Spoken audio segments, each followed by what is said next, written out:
প্ৰায় সকলো মানুহে শ্বেয়াৰ মাৰ্কেটৰ বিষয়ে শুনিছেই আৰু তাৰ ভিতৰত বহুতে শ্বেয়াৰ মাৰ্কেটত ইনভেষ্ট কৰে বা শ্বেয়াৰ মাৰ্কেটত ট্ৰেডিং কৰে চ' শ্বেয়াৰ মাৰ্কেটৰ পৰা তেওঁলোকে নিজৰ যিটো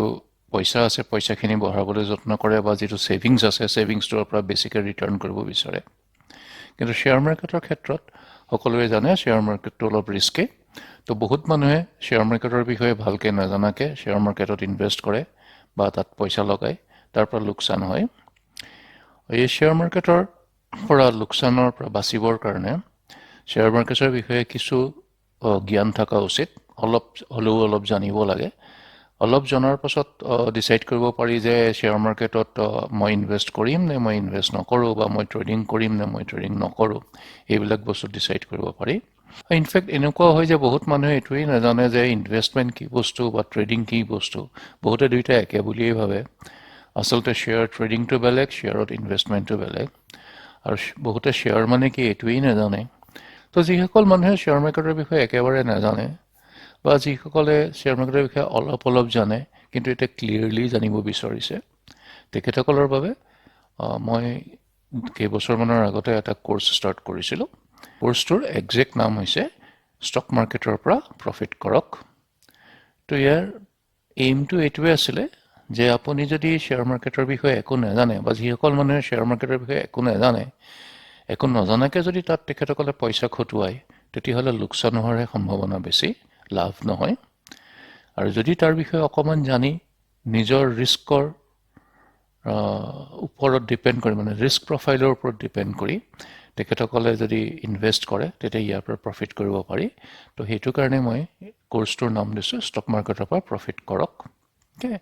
একো নজনাকৈ কৰিলে মই আকৌ কৈছোঁ লোকচান হোৱাৰ সম্ভাৱনা থাকে আৰু অলপ জানি পেলাই যদি ইয়াত ইনভেষ্ট কৰা যায় বা ইয়াত কাম কৰা যায় তেতিয়াহ'লে ইয়াৰ পৰা প্ৰফিট কৰিব পাৰি এই কোৰ্চটো মোৰ ৱেবছাইটত আছে আৰু বহুতজনে এই কোৰ্চটো কৰি ভাল পাইছে বুলি মোক জনাইছে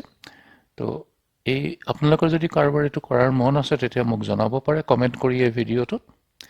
এই ভিডিঅ'টোত মই কি কৰিব খুজিছোঁ আপোনালোকক দেখুৱাব বিচাৰিছোঁ এই কোৰ্চটোৰ ভিতৰত কি আছে তো কোৰ্চৰ লেচনছ কিছুমান মই ইয়াতে ইউটিউবত আপলোড কৰিব বিচাৰিছোঁ মই লাহে লাহে আপলোড কৰি যাম আপোনালোকে এইখিনি চাই গৈ থাকিব পাৰিব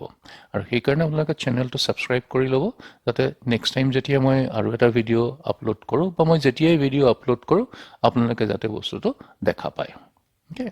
এই ভিডিঅ'টো কোৰ্চটোৰ ফাৰ্ষ্ট লেচনটোত আমি এইটো বস্তু শিকিম ষ্টক মানে কি বা শ্বেয়াৰ মানে কি তো এনেকৈ কোৰ্চটোৰ বেলেগ চেপ্টাৰ্ছবিলাক আছে তো ইয়াতে মই ষ্টাৰ্টত ক্লিক কৰিলে কোৰ্চটো ষ্টাৰ্ট হ'ব মানে এই চেপ্টাৰটো ষ্টাৰ্ট হ'লে তাৰ ভিতৰত কি লিখা আছে সেইখিনি দেখা পাম তো এইটো চেপ্টাৰৰ ভিতৰত গোটেইখিনি লিখা কথা আছে আৰু কিছুমান চেপ্টাৰৰ ভিতৰত ভিডিঅ' আছে বেছিখিনি চেপ্টাৰৰ ভিতৰতে ভিডিঅ' আছে ইনফেক্ট ভিডিঅ' কৰি পেলাই ৰেকৰ্ডেড ভিডিঅ' হয় ভিডিঅ' মই কৰি পেলাই আপলোড কৰি থৈ দিছোঁ আপুনি নিজৰ সময়ত এইখিনি চাই থাকিব পাৰে তো এতিয়া আমি এই লেচনটোৰ ছাবজেক্ট মেটাৰলৈ আহোঁ ইয়াত কি মই শিকাইছোঁ সেইটোৰ বিষয়ে আহোঁ ইয়াত কৈছে ষ্টক মানে কি তো ইয়াত প্ৰথমতেই লিখিছোঁ যে ষ্টক মাৰ্কেটৰ বিষয়ে শিকিবলৈ আৰম্ভ কৰোঁতে প্ৰথমতেই আমি শিকিব লাগিব ষ্টক মানেনো কি তো ষ্টকৰ আন এটা নাম হৈছে শ্বেয়াৰ এইটো মই অলপ বহলাই বুজাই আছোঁ ধৰক ৰবি নামৰ এজন মানুহে 50,000 টকা খটুৱাই পেলাই এটা ব্যৱসায় আৰম্ভ কৰিছে তেওঁ যিহেতু অকলে ব্যৱসায়টো আৰম্ভ কৰিছে তেওঁৱেই মালিক তো ইংলিছত কোৱা হয় তেওঁক প্ৰপাৰাইটৰ বুলি ঠিক আছে তো এনেকুৱা বিজনেছকো কোৱা হয় প্ৰপাৰাইটৰী বিজনেছ আৰু এই ধৰণৰ বিজনেছৰ কোনো শ্বেয়াৰ নাথাকে বা ষ্টক নাথাকে ঠিক আছে এতিয়া আৰু এটা বস্তু ইয়াতে বুজিব লাগিব যে ষ্টক শব্দটো ব্যৱসায়ৰ ক্ষেত্ৰত দুটা মিনিঙত ব্যৱহাৰ হয় এটা মিনিঙত বুজায় যে ব্যৱসায়টোত বা দোকানখনত যদিও আমি ভাবোঁ দোকান এখন বুলি যদিও ভাবোঁ ব্যৱসায়টোৰ দোকানখনৰ ভিতৰত যিবোৰ বস্তু বিক্ৰী কৰিবৰ কাৰণে ৰাখিছে সেই বস্তুবিলাকক ষ্টক বুলি কয় আৰু আনটো ব্যৱহাৰ হৈছে ষ্টকটো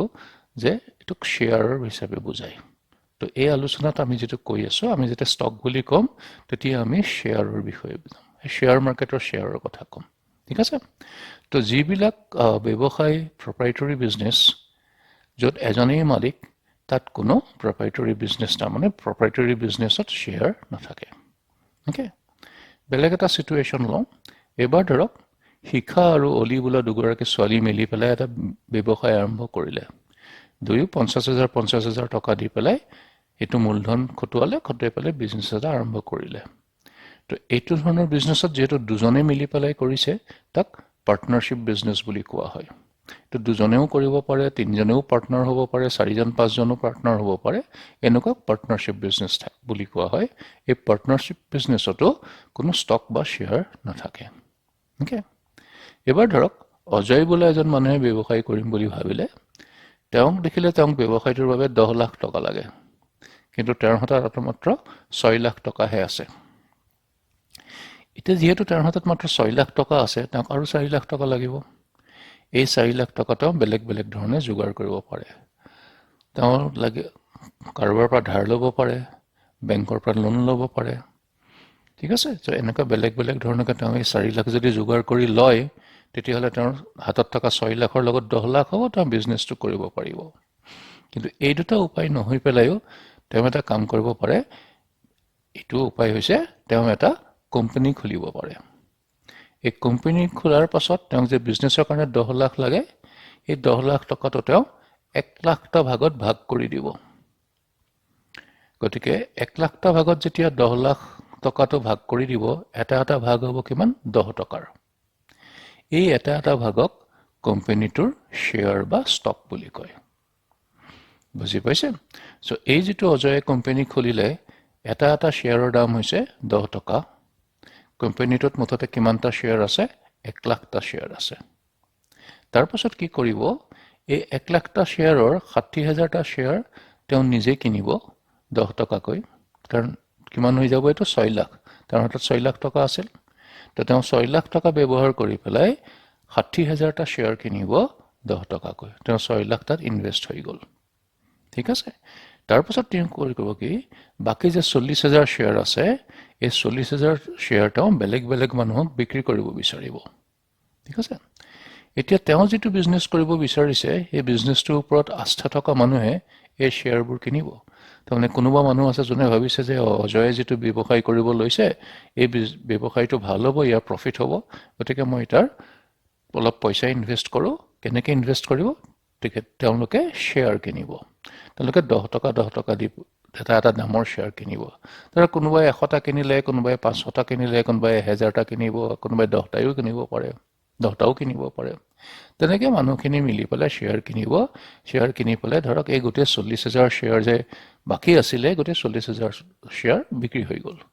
তেতিয়া তাৰ পৰা তেওঁ কিমান পালে 4 লাখ টকা পালে নিজে কিমান ইনভেষ্ট কৰিছিল 6 লাখ তো মুঠতে তেওঁ 10 লাখ টকা গোট খাই গ'ল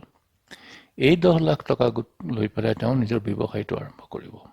এতিয়া চাওক অজয়ে যেহেতু 60% শ্বেয়াৰ কিনি নিজৰ হাতত ৰাখিছে তেওঁক কোম্পানীটোৰ মালিক বুলি কোৱা হয় কিন্তু প্ৰপ্ৰাইটৰশ্বিপ বিজনেছৰ নিচিনা বা প্ৰপ্ৰাইটৰশ্বিপ বিজনেছৰ নিচিনা বা প্ৰপ্ৰাইটৰী বিজনেছৰ নিচিনা তেওঁ সম্পূৰ্ণ মালিক নহয় তেওঁ এটা অংশৰহে মালিক ঠিক আছে তথাপিও এই কোম্পানীটো অজয়ৰ বুলি কোৱা হ'ব কাৰণ তেওঁৰ হাতত মেজৰিটি শ্বেয়াৰ আছে মানে 50%তকৈ বেছি শ্বেয়াৰ আছে এইটো এক্সাম্পলত 60% শ্বেয়াৰ আছে এনেকৈ এটা কোম্পানীৰ শ্বেয়াৰবোৰ সৃষ্টি হয় ওকে সো কোম্পানীটোৰ যেটো মূলধন আছে এই মূলধনটোক বহুত ভাগত ভগাই দিয়া হয় যেনেকৈ ইয়াতে ধৰ মূলধন তেওঁক লাগিছিলে 10 লাখ টকা তো ইয়াত 1 লাখটা ভাগত ভাগ কৰি দিলে এটা এটা ভাগৰ দাম হৈ গ'ল 10 টকাকৈ তো এই এটা এটা ভাগক কৈছে এটা এটা শ্বেয়াৰ তো এই কোম্পানীটোৰ 1 লাখ শ্বেয়াৰ আছে ঠিক আছে তো মনত ৰাখিব এইটো একেবাৰে সিম্পল উদাহৰণ ৰিয়েল লাইফত বহুত বেলেগ বেলেগ ধৰণৰ কোম্পানী বনাব পাৰি মই শ্বেয়াৰ বা ষ্টক কি হেতু কথা বুজাবৰ কাৰণে একদম সিম্পল এটা উদাহৰণ লৈছো ঠিক আছে তো এতিয়া আপোনালোকে নিশ্চয় বুজি পালে শ্বেয়াৰ মানে কি তো শ্বেয়াৰ খালি কোম্পানীৰ থাকে প্ৰপ্ৰাইটৰী বিজনেছত শ্বেয়াৰ নাথাকে পাৰ্টনাৰশ্বিপ বিজনেছত শ্বেয়াৰ নাথাকে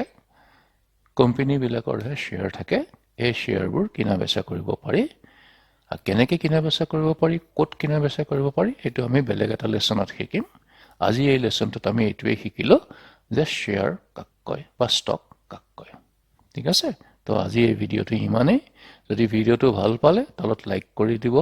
কমেন্টটো কৰিব আৰু চেনেলটোলৈ সাবস্ক্ৰাইব কৰিব এই চেনেলটোত মই অসমীয়াত বহুত নতুন নতুন বস্তু শিকাম বুলি ভাবিছো তো ইয়াতে শ্বেয়াৰ মাৰ্কেটৰ বিষয়ে শিকিব পাৰিব, স্পকেন ইংলিছৰ ভিডিঅ' থাকিব, ফিজিক্সৰো থাকিব, মেথছৰো থাকিব, ঠিক আছে। তো আৰু কি হ'ব আৰু বেলেগ বেলেগ বিষয়ৰ ওপৰত থাকিব। তো আপোনালোকে যদি ভাল পাইছে ভিডিঅ'টোক শ্বেয়াৰো কৰি দিব আপোনালোকৰ ফেচবুক গ্ৰুপত বা হোৱাটছএপ গ্ৰুপত, আৰু লাইক কৰিব, কমেণ্ট কৰি পেলাই জনাব কেনেকুৱা পাইছে, আৰু চেনেলটো ছাবস্ক্ৰাইব কৰিব, ঠিক আছে। তো আজিলৈ ইমানেই।